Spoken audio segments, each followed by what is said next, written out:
Mohon maaf Bapak Ibu, tadi ada sedikit kendala. Suaramu mau emut tak? Iya.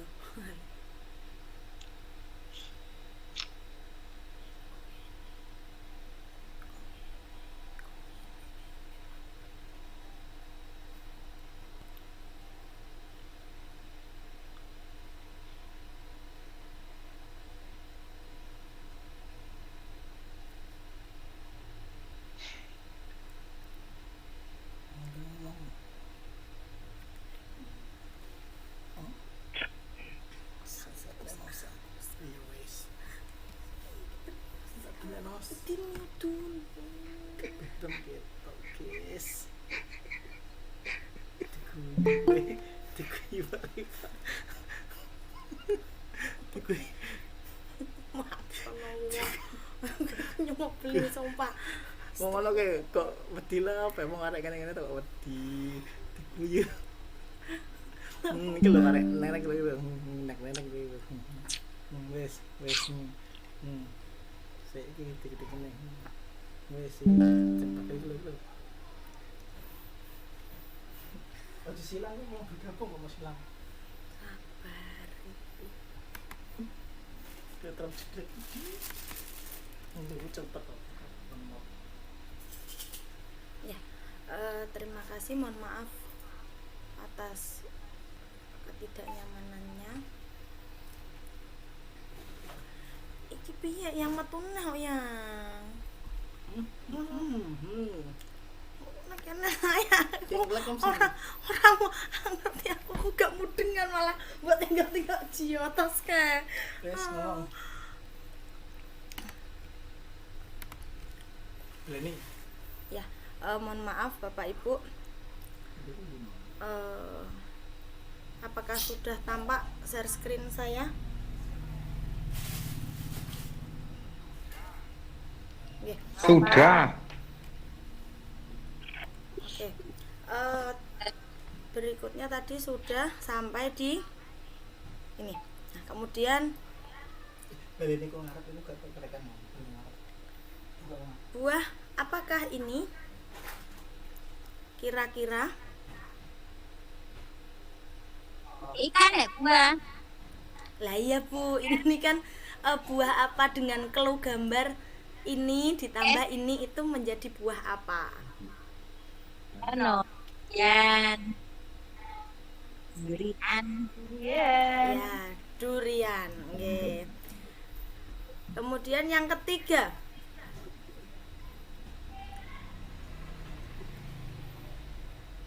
Buah apakah ini?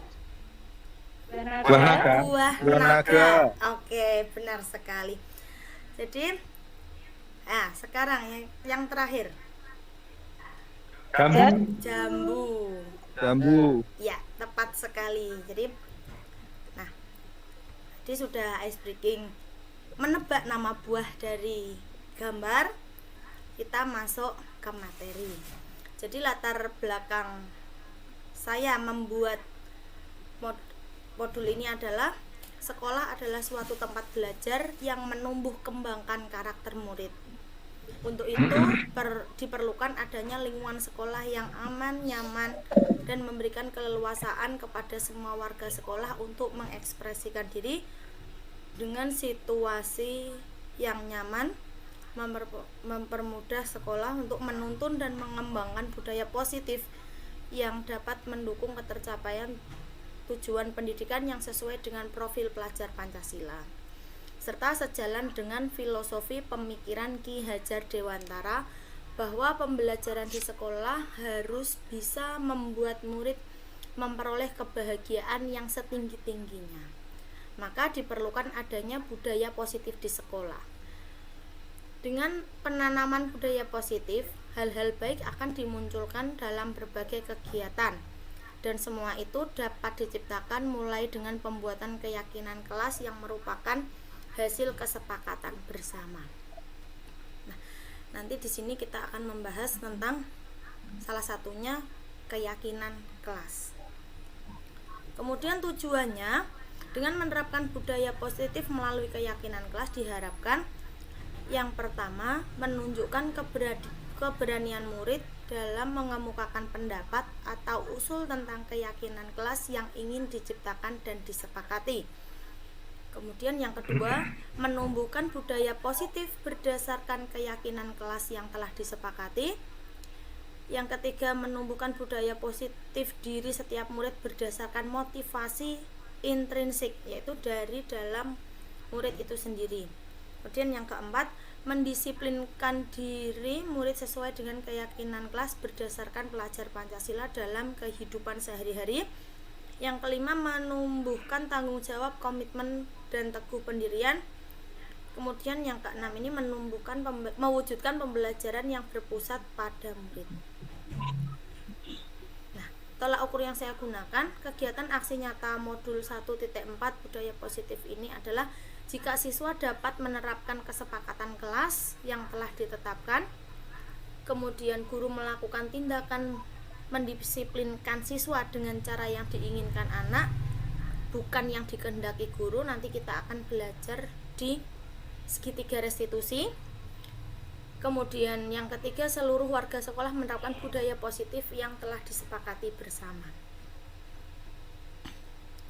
Nah, pada kali ini kita akan belajar 7 poin, yaitu filosofi ajaran Ki Hajar Dewantara, disiplin positif, teori motivasi manusia, kebutuhan dasar manusia, kemudian posisi kontrol guru dalam segitiga restitusi, kemudian keyakinan kelas, dan yang terakhir segitiga restitusi. Oke, masuk ke materi pertama dulu, dari filosofi Ki Hajar Dewantara. Filosofi ajaran Ki Hajar Dewantara bahwa guru diibaratkan petani yang menyemai bibit jagung, kemudian hanya menyiapkan lahan dan hanya merawat dan menyiram serta memupuk supaya jagung dapat tumbuh dengan baik. Seorang guru diibaratkan seorang petani, mengandung maksud seorang guru mengusahakan kelas atau sekolah menjadi lingkungan yang menyenangkan, menjaga dan melindungi agar karakter murid tumbuh sesuai kodratnya.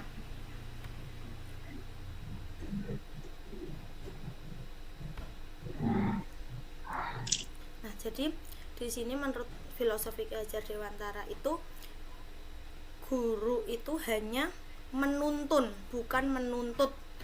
Kalau zaman kita sekolah dulu kan guru menuntut siswanya supaya bisa ini semuanya harus bisa. Tapi untuk filosofi dari Ki Hajar Dewantara, ternyata guru itu hanya menuntun siswa kemana siswa itu akan berkembang. Dia memilih sesuai kodrat yang diinginkan. Kemudian masuk ke teori motivasi manusia, ini adalah materi yang kedua. Disiplin muncul dari motivasi internal yang kuat, kemudian menggali potensi diri menuju tujuan yang bermakna. Yang ketiga, mengontrol diri, menguasai diri untuk memilih tindakan nilai-nilai kebijakan universal. Kemudian nilai kebajikan universal, misalnya nilai kebajikan yang ada di PMM. Dari 3 motivasi manusia dalam melakukan sesuatu, menurut Diane Gossen dalam bukunya Restructuring School Discipline, yaitu yang pertama, menghindari ketidaknyamanan atau hukuman. Yang kedua, mendapatkan imbalan atau penghargaan dari orang lain. Dan yang ketiga, menjadi orang yang diinginkan dan menghargai diri sendiri dengan nilai-nilai yang dipercaya. Jadi menurut Diane Gossen itu, manusia itu pasti yang pertama menghindari ketidaknyamanan atau hukuman, dan itu juga berlaku pada siswa itu akan berusaha keras bagaimana dia menghindari hukuman. Serta yang kedua, mendapatkan imbalan atau penghargaan dari orang lain. Sebagai guru tentu kita memberikan imbalan atau penghargaan kepada siswa. Imbalan tidak mesti dengan barang. Kita bisa memberi imbalan atau penghargaan dengan tepuk tangan, memberi pujian yang membangun semangat siswa, itu juga sangat berpengaruh kepada peserta didik.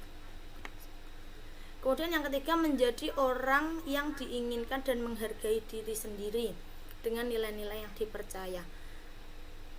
Secara alamiah siswa itu dia akan berusaha untuk menunjukkan dirinya bisa dan bagaimana dia bisa menghargai diri sendiri dengan nilai-nilai yang dia percaya dan berlaku di masyarakat.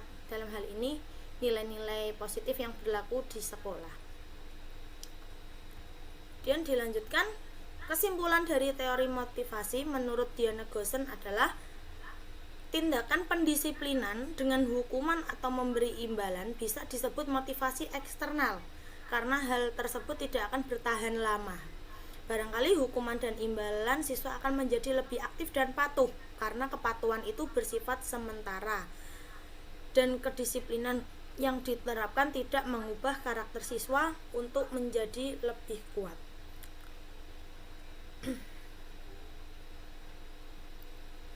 Dan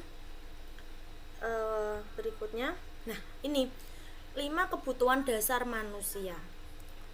Di sini kami kita Bapak Ibu guru serta siswa sendiri itu memiliki 5 kebutuhan dasar. Ini adalah kebutuhan inti yang ada pada diri manusia.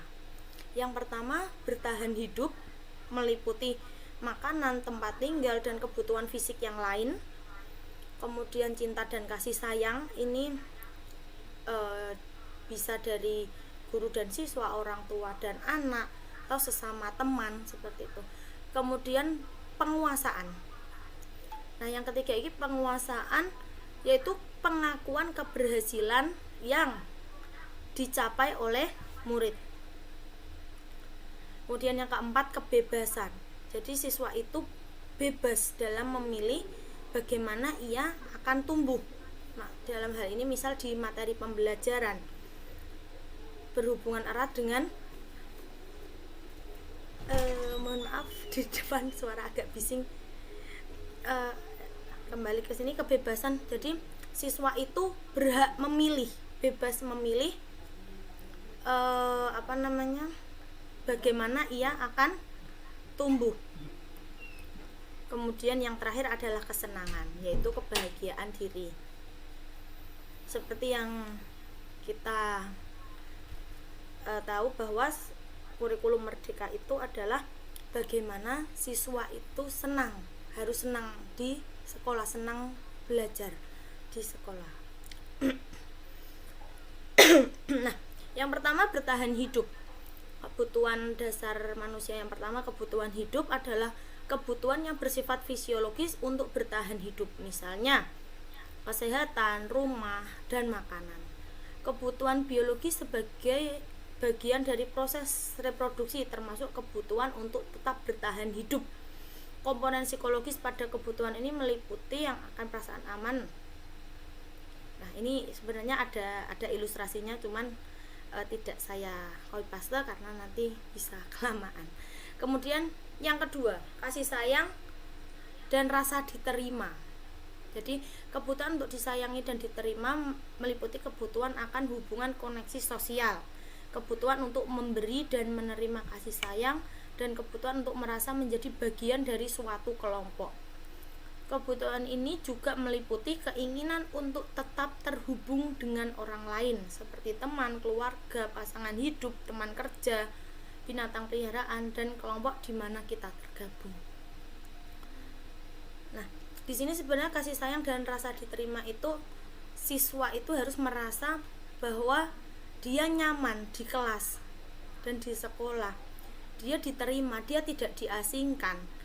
Maka kita sebagai guru harus memberikan kebutuhan ini sebagai pelayan masyarakat. Kita sebagai guru itu di kurikulum Merdeka melayani siswa. Jadi kita harus memberikan kasih sayang dan rasa diterima. Yang ketiga, penguasaan atau kebutuhan pengakuan atas kemampuan. Kebutuhan ini berhubungan dengan kekuatan untuk mencapai sesuatu, menjadi kompeten, menjadi terampil, dan diakui atas prestasi dan keterampilan kita, didengarkan dan memiliki rasa harga diri. Kebutuhan ini meliputi keinginan untuk dianggap berharga, bisa membuat perbedaan, bisa membuat pencapaian, kompeten diakui, dihormati. Ini meliputi self esteem dan keinginan untuk meninggalkan pengaruh. Kemudian berikutnya yang keempat, kebebasan, kebutuhan akan pilihan. Kebutuhan untuk bebas adalah kebutuhan akan kemandirian, otonomi, dan memiliki pilihan dan mampu mengendalikan arah hidup seseorang. Anak-anak dengan kebutuhan kebebasan yang tinggi menginginkan pilihan, mereka perlu banyak bergerak, suka mencoba dan tidak terlalu terpengaruh orang lain dan senang mencoba hal baru yang menarik. Nah, di sini siswa bebas untuk memilih gaya belajar yang dia butuhkan.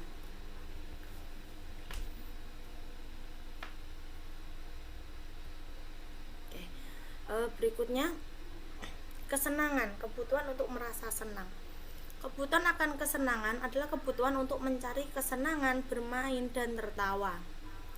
Bayangkan hidup tanpa kenikmatan apapun, betapa menyedihkan. Glasser menghubungkan kebutuhan akan kesenangan dengan belajar. Anak-anak dengan kebutuhan dasar kesenangan yang tinggi biasanya ingin menikmati apa yang dilakukan. Mereka juga berkonsentrasi tinggi. Iya? Bagaimana Bu Mila? Tadi mengangkat tangan? Apa mungkin kepencet mungkin ya? Oke. Baik. Saya lanjutkan. Anak-anak dengan kebutuhan dasar kesenangan yang tinggi biasanya menikmati apa yang dia lakukan. Mereka juga bisa berkonsentrasi tinggi saat mengerjakan hal-hal yang disenangi. Mereka suka permainan, mereka suka mengoleksi barang, suka bergurau, suka melucu, dan juga menggemaskan. Nah, jadi menurut pengalaman saya sebagai guru, ternyata anak-anak itu dia di kelas akan merasa senang jika keempat kebutuhan sebelumnya itu bisa tercapai. Dia akan merasa senang jika dia diterima dalam suatu kelompok. Jika anak berpendapat, kita dengarkan pendapatnya seperti apa, bagaimana, kita merespon dengan seperti apa, itu mereka akan merasa senang. Dan saya pernah mendengar pencapaian tertinggi dari seorang guru itu adalah jika disenangi murid-muridnya. Nah, di sini kita bisa memberikan kebutuhan kesenangan bagi siswa. Kemudian berikutnya, nah ini posisi kontrol guru.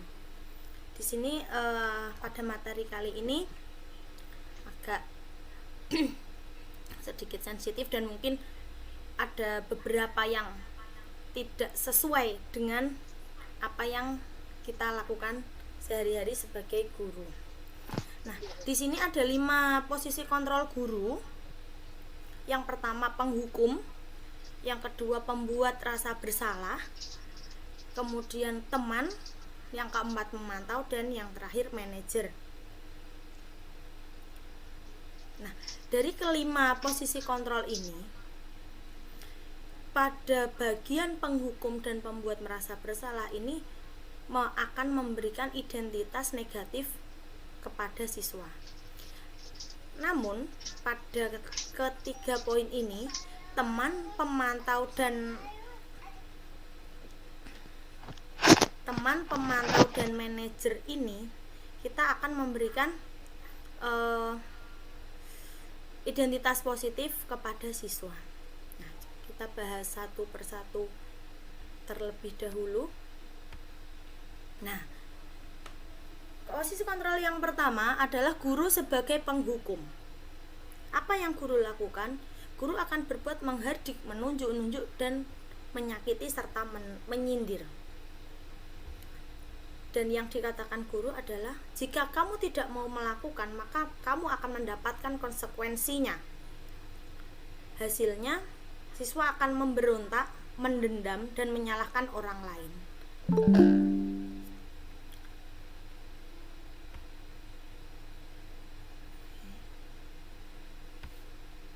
Kemudian dampaknya siswa akan melakukan kesalahan yang sama dan menjadi lebih agresif untuk memancing reaksi hukuman dari guru. Nah, sebenarnya ini adalah yang sering kita lakukan sebagai seorang penghukum. Karena apa? Jika seorang anak melakukan kesalahan, kita sebagai guru sebelum memahami filosofi dari Ki Hajar Dewantara, kita akan menunjuk-nunjuk dan menyalahkan siswa. Banyak sekali ini dilakukan oleh guru. Namun saya harap setelah ini posisi kontrol guru sebagai penghukum sudah mulai berkurang. Karena pada dasarnya siswa jika dihukum, dampaknya seperti yang sudah saya tuliskan di sini, siswa akan melakukan kesalahan yang sama dan menjadi lebih agresif untuk memancing reaksi hukuman dari guru. Jika siswa itu sudah melakukan kesalahan dan dihukum, dia akan merasa tadi 5 kebutuhan dasar. Kalau aku nggak melakukan kesalahan, saya tidak akan diperhatikan Bu Guru atau tidak akan diperhatikan Pak Guru, maka dia akan membuat kesalahan, baik kesalahan yang sama atau kesalahan yang lain, supaya dia mendapat perhatian. Seperti itu. Nah, ini memberikan identitas negatif kepada anak, bahwa anak itu dia satu-satunya manusia yang salah pada saat itu. Kemudian posisi kontrol yang kedua adalah pembuat merasa bersalah. Yang guru lakukan adalah berceramah menunjukkan kekecewaan yang mendalam. Kemudian guru mengatakan, perbuatanmu sungguh memalukan, kamu mengecewakan bapak atau ibu. Hasilnya siswa akan menyembunyikan dan menyangkal, serta dia akan berusaha untuk berbohong. Dampaknya siswa akan merasa rendah diri dan merasa bahwa dirinya tidak berharga. Nah, ini adalah yang menurut saya mengerikan, karena jika siswa merasa dirinya sudah tidak berharga, dia akan menjadi pasif di kelas. Maka kita sebaiknya untuk menghindari posisi guru pembuat merasa bersalah, karena ini dampaknya, ini siswa akan merasa rendah diri dan dirinya tidak berharga. Karena jika siswa sudah tidak berharga, dia menjadi pemurung.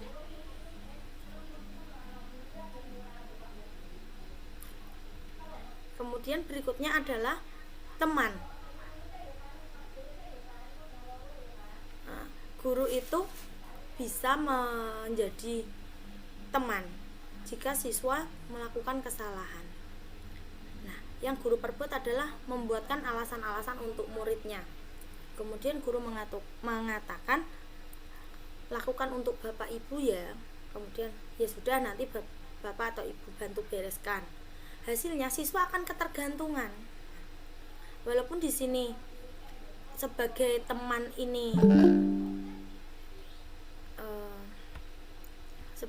ini siswa akan merasa nyaman dengan kita, namun kita sebagai guru justru lebih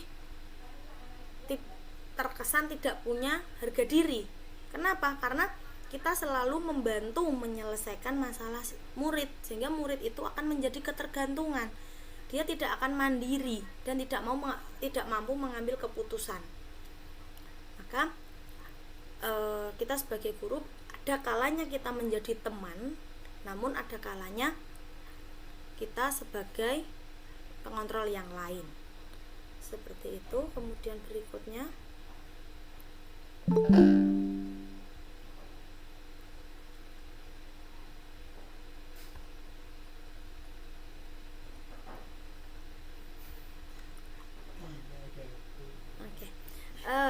kemudian posisi kontrol berikutnya adalah guru sebagai pemantau.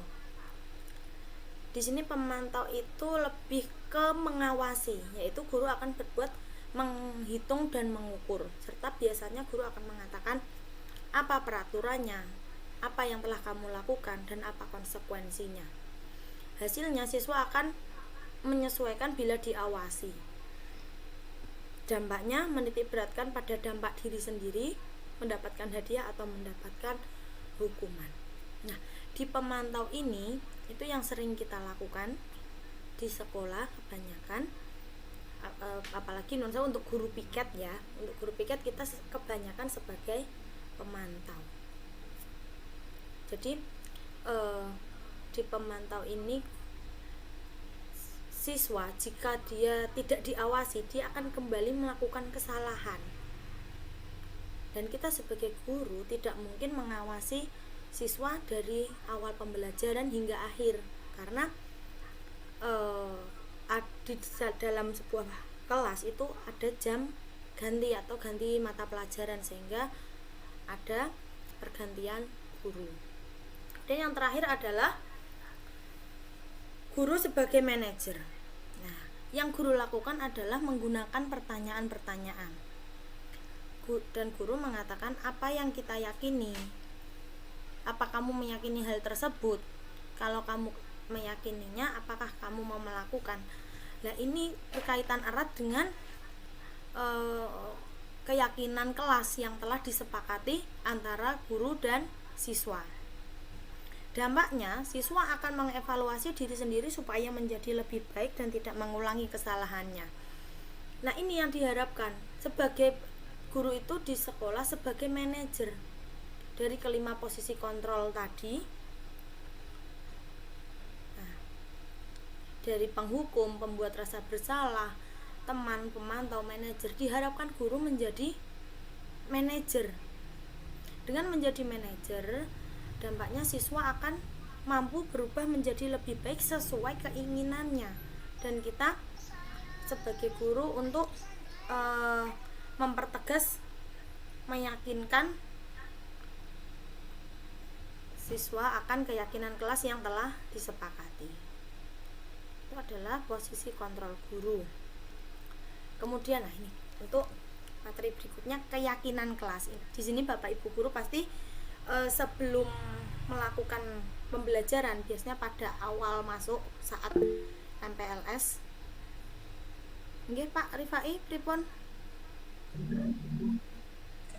Biar tidak monoton ya. Ya, monggo pripun? Biar tidak monoton, tidak gini, kelihatannya teori pembelajaran itu berbeda dulu dengan sekarang.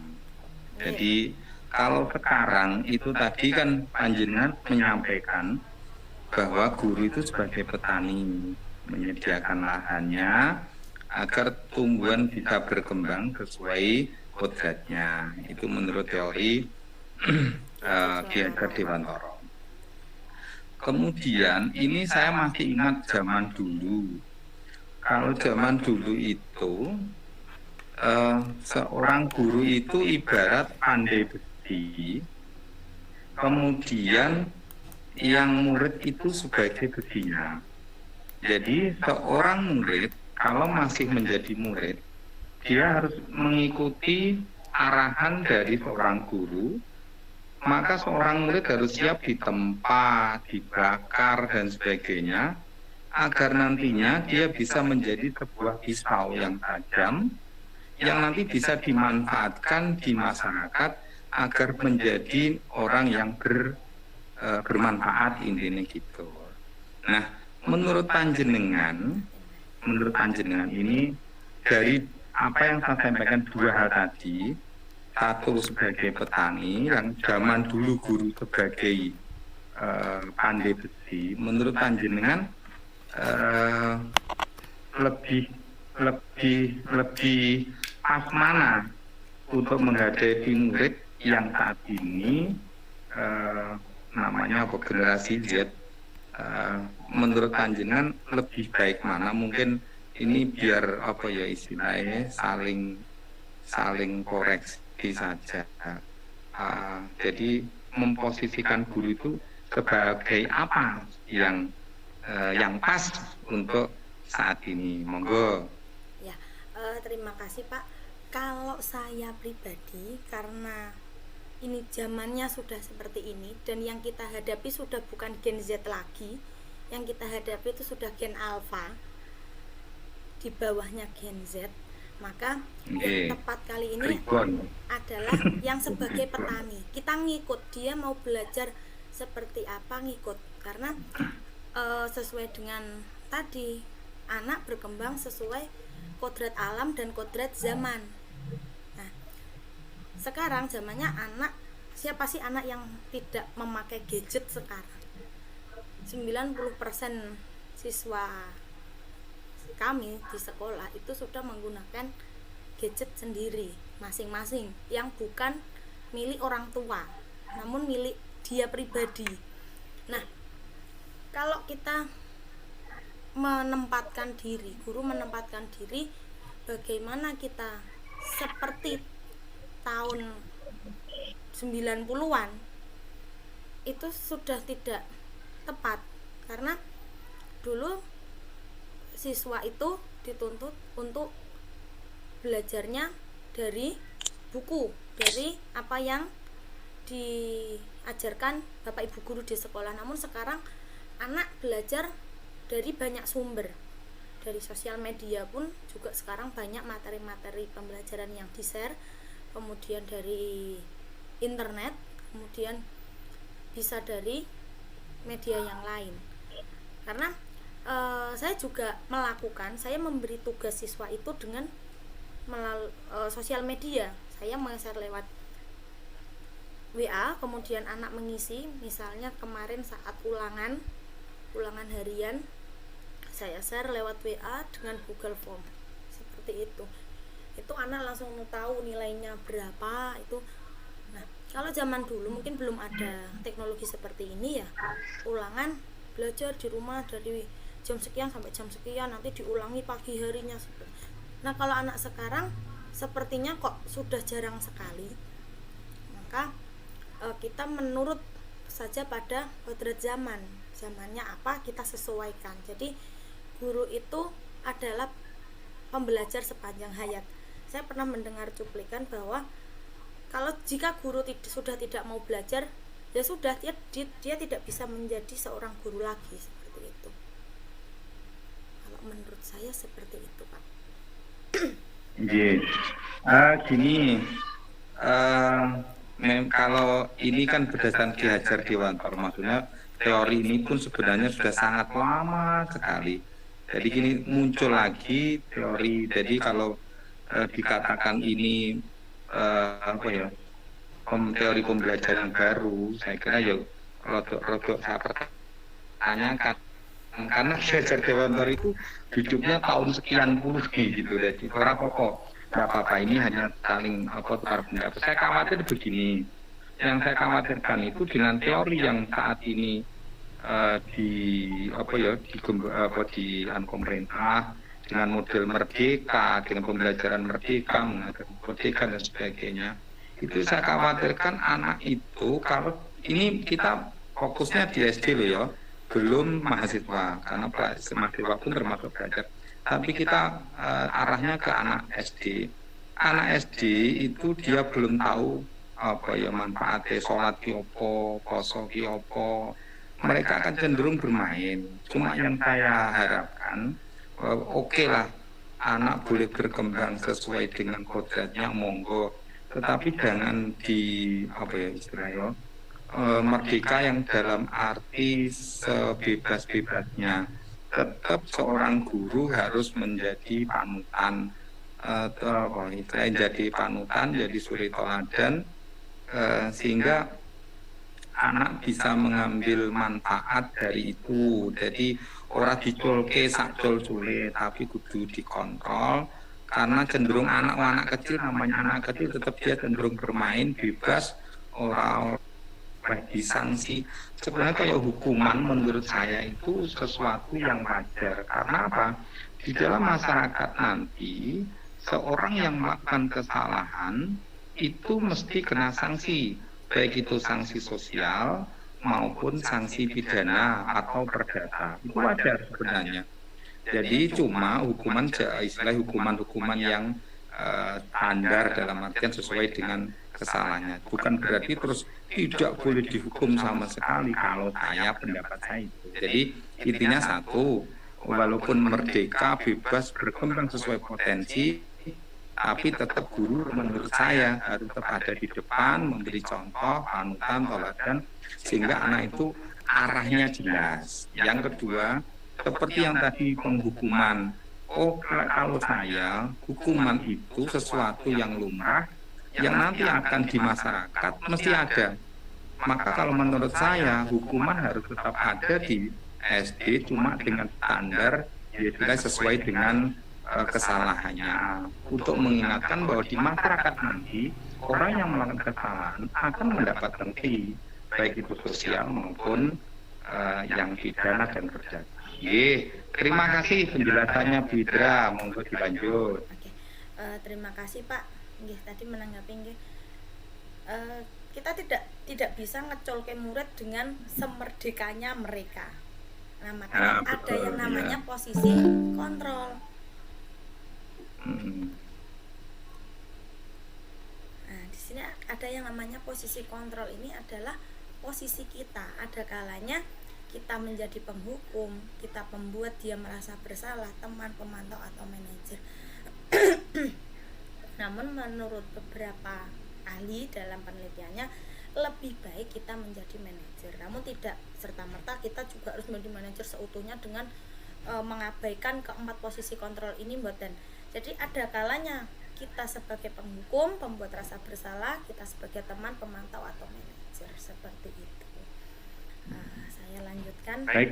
Oke, saya lanjutkan untuk di keyakinan kelas. Nah, di keyakinan kelas ini pasti kita lakukan, apalagi Bapak Ibu guru wali kelas nggih.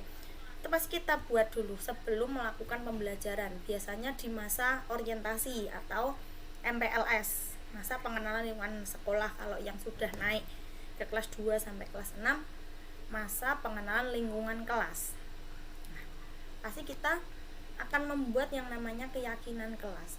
Apa saja yang kita yakini dalam kelas dan bagaimana kita akan menciptakan ekosistem atau suasana belajar di dalam kelas. Nah, pada dasarnya keyakinan kelas itu adalah nilai-nilai keselamatan atau kesehatan, nilai kebajikan yang universal dan disepakati secara tersirat dan tersurat, terlepas dari perbedaan latar belakang suku, negara, bahasa ataupun agama.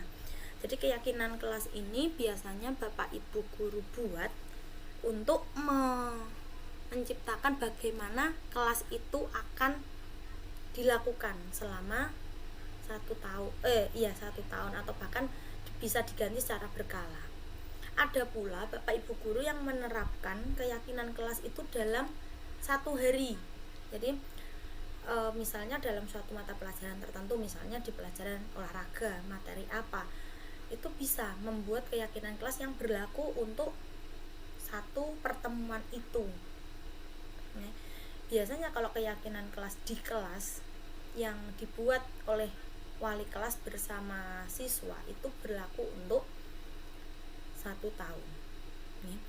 Nah, keyakinan kelas ini bernilai nilai-nilai kebajikan, bukan yang bersifat negatif. Jadi keyakinan kelas itu misalnya tidak boleh ramai saat pelajaran, itu bukan keyakinan kelas, itu peraturan. Nah, kalau yang keyakinan kelas yaitu tenang saat pelajaran. Jadi menggunakan kalimat yang positif, bukan kalimat yang negatif. Kemudian tahapannya adalah yang pertama daftar kebajikan yang telah disusun bersama, kemudian menentukan nilai-nilai kebajikan yang ingin dijadikan perhatian utama, kemudian menyempurnakan beberapa daftar nilai-nilai kebajikan dan membuat poster atau dimuat di sosial media. Oke. Nah, contohnya ini.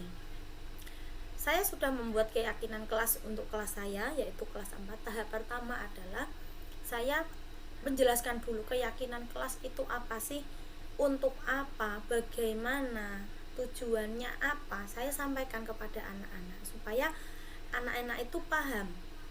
Ya, tidak mungkin kita melakukan sesuatu tanpa melibatkan anak, karena di dalam kelas itu subjeknya bukan hanya guru, namun siswa juga menjadi subjek utama dalam pembelajaran siswa adalah pusat pembelajaran, bukan guru sebagai pusat pembelajaran. Maka dalam membuat keyakinan kelas pun alangkah baiknya jika siswa dilibatkan seutuhnya.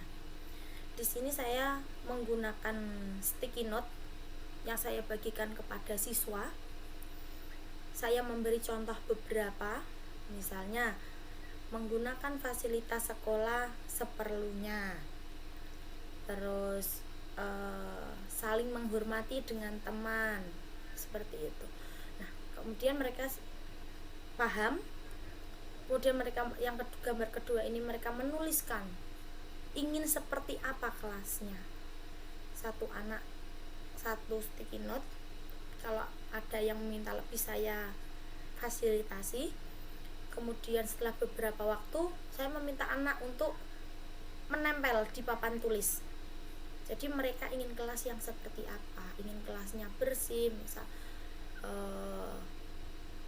melakukan piket sesuai jadwal, seperti itu juga bisa. Nah, di sini sudah ada keyakinan kelas yang telah disepakati bersama, yang sudah dituliskan anak. Kemudian saya mengelompokkan dan saya buat menjadi sebuah poster yang saya tempel di ruang kelas supaya siswa dapat membaca dan meyakini gitu. Jadi jika mereka melakukan kesalahan atau melanggar dari kesepakatan kelas ini, mereka akan mendapat konsekuensi yang telah disepakati. Nah, berikutnya segitiga restitusi. Nah, ini segitiga restitusi ini adalah bagaimana guru menyelesaikan masalah di kelas terutama atau di lingkup sekolah jika siswa melakukan kesalahan. Di sini ada 3 tahap, maka disebut segitiga restitusi. Yang pertama menstabilkan identitas, kemudian yang kedua memvalidasi tindakan yang salah, kemudian yang ketiga menanyakan keyakinan. Dalam hal ini, dalam melakukan segitiga restitusi ini, guru berperan sebagai manajer. Maka tadi yang sudah saya sampaikan pada materi sebelumnya, untuk posisi kontrol guru yang sebagai manajer itu pasti menerapkan segitiga restitusi ini. Namun banyak guru yang belum sadar bahwa dirinya sudah menggunakan segitiga restitusi. Mungkin ada yang baru kali ini dengar, opo meneh wis segitiga restitusi. Nah, mari kita bahas bersama. Segitiga restitusi, tahapan yang pertama menstabilkan identitas. Yang semula pembuat kesalahan di sini sebenarnya siswa nih. Siswa membuat kesalahan dan menyandang identitas negatif sebagai pelaku. Jadi pelaku itu atau apa ya? Pembuat kesalahan itu merupakan identitas negatif. Maka dibuat selamat datang bagi Bapak Ibu yang baru bergabung. Nah, kita akan membuat menjadi identitas positif. Misalnya marah itu wajar ya, ini mohon maaf typo. Setiap orang pasti pernah marah. Jadi kita menstabilkan identitas dia dulu. Kasusnya apa, bagaimana kita stabilkan sehingga dia merasa tenang, dia tidak merasa dihukum. Secara psikologis kalau dia tenang, dia akan bisa mengungkapkan alasan-alasan yang kenapa dia melakukan itu. Dan yang kedua, validasi tindakan yang salah. Guru berusaha memahami kebutuhan dasar siswa dan melatar belakangi anak berbuat kesalahan. Nah, di tahapan validasi tindakan yang salah ini adalah momen di mana siswa akan menceritakan mengapa ia melakukan kesalahan tersebut. Nah, jadi gini, pada fase kedua ini, validasi tindakan yang salah ini, guru memberikan solusi-solusi yang mereka butuhkan, bukan justru malah membuat mereka semakin merasa terpojokkan. Karena di segitiga restitusi ini kembali guru menjadi manajer, bukan menjadi pembuat merasa bersalah atau penghukum. Pada tahap kedua ini kita dengarkan dia kenapa kok melakukan itu, kenapa. Kemudian yang ketiga menanyakan keyakinan. Jadi teori kontrol berpendapat bahwa manusia termotivasi secara internal. Saat langkah 1 dan langkah 2 sukses dilakukan, akan dihubungkan dengan nilai-nilai yang ia percaya. Nah, pada menanyakan keyakinan ini kita memancing anak untuk dia berubah sesuai dengan keinginannya dia, dalam arti keinginannya dia dengan nilai-nilai kebajikan yang dia inginkan, seperti itu. Nah, di sini saya ada 2 contoh kasus. Yang pertama kasusnya Farid. Ini kebetulan dua-duanya murid saya. Kasus Farid ini memukul temannya karena marah orang tuanya diejek, dan kasus Alan memukul temannya karena PR-nya dicontek. Nah, mari kita dengarkan bersama. Kemarin Ibu Indah dengar kamu membuat temanmu menangis. Apakah itu benar? Benar. Siapa? Adina. Kenapa sih kamu buat nangis Adina? Karena berjalan bodoh. Kamu diejek Adina, kemudian kamu membalas mengejeknya. Iya. Jadi kamu marah kan, orang kamu diejek sama teman. Nah, kira-kira kamu tahu nggak kalau kamu itu sudah mengingkari kesepakatan kelas kita? Iya. Karena kamu mengganggu apa?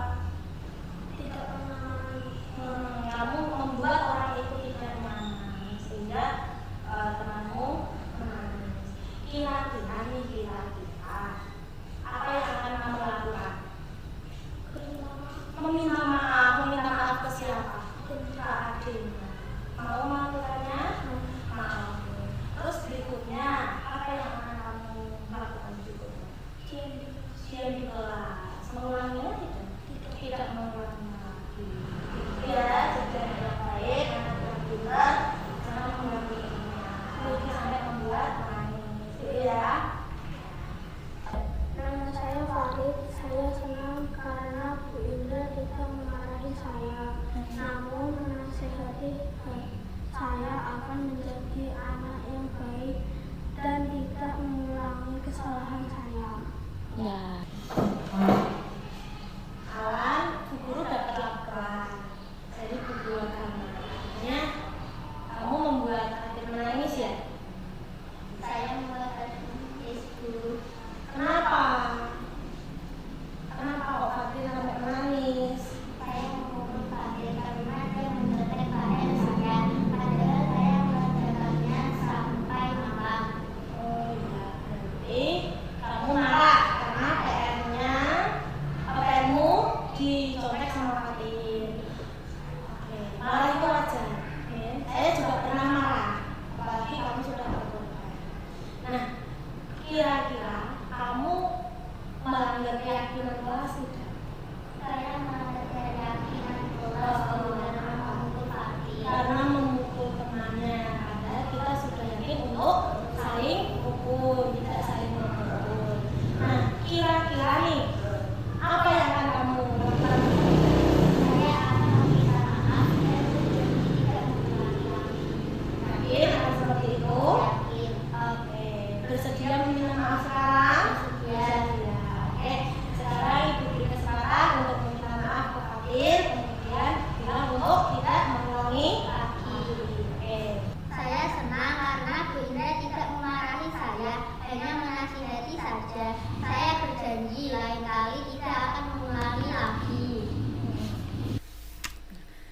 Nih Bapak Ibu, itu adalah 2 contoh saya menerapkan segitiga restitusi yang ada di kelas saya, karena kebetulan kelas saya itu adalah kelas yang besar dengan jumlah siswa satu kelasnya itu 40 anak, maka pasti hal-hal kecil seperti itu akan terjadi ya. Nah, ini adalah apa yang saya lakukan. Saya di sini sebagai manajer, posisi saya sebagai manajer, sehingga anak merasa tidak dihukum, tidak dimarahi, tidak dipojokkan, dan dia berjanji untuk tidak mengulangi lagi. Dan sampai saat ini saya tidak pernah mendapat laporan bahwa untuk kasus pertama, kasus Farid ini, dia sudah tidak mengganggu temannya yang bernama Adena, itu sudah tidak. Kemudian di kasus Alan dia juga sudah rukun, tidak mudah emosi, tidak mudah memukul temannya.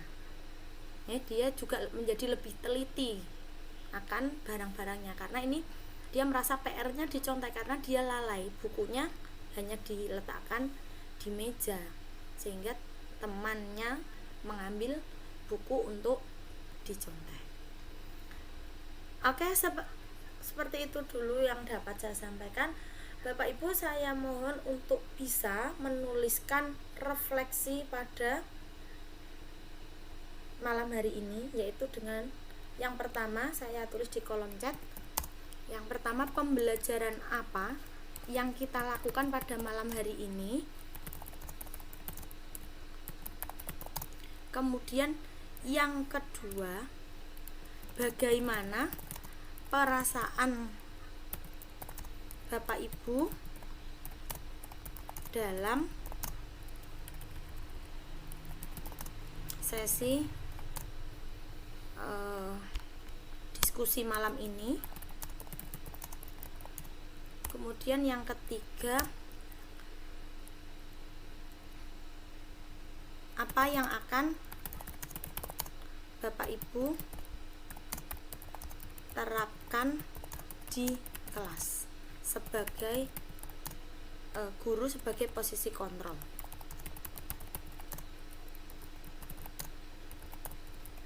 Nah, silakan untuk ditulis saja di kolom chat Bapak Ibu.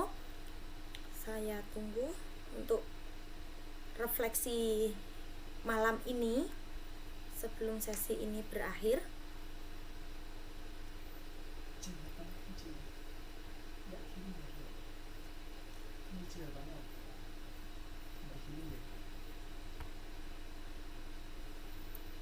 Yuk, anggar pembelajaran segitiga restitusi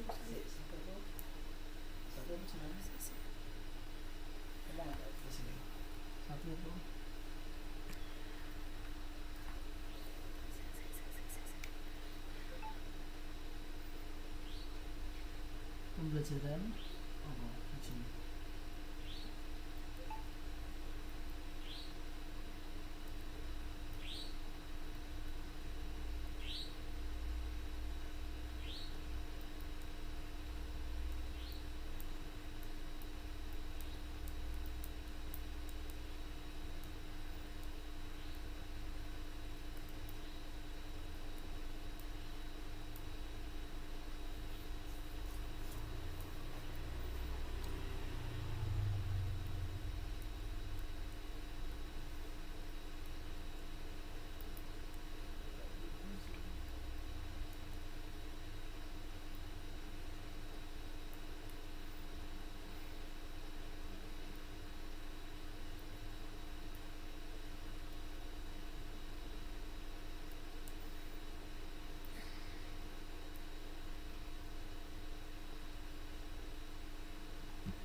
Kamu kirim link aku.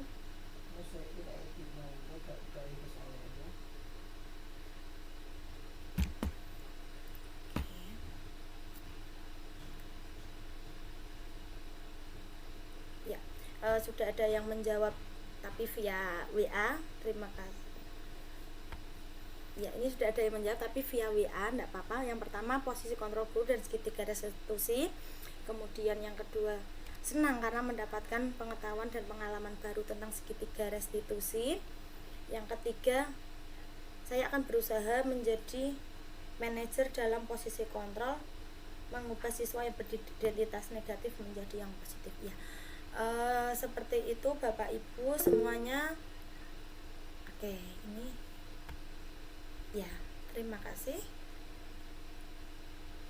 atas jawabannya.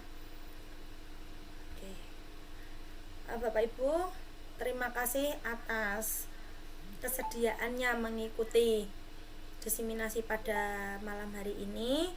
Semoga kita sehat selalu dan menjadi guru yang selalu dirindukan oleh siswanya. Baik, terima kasih. Jangan upat campur santen, sedaya lepat nyuwun pangapunten. Wassalamualaikum warahmatullahi wabarakatuh. Silahkan Bapak Ibu kalau mau live dari rapat ini.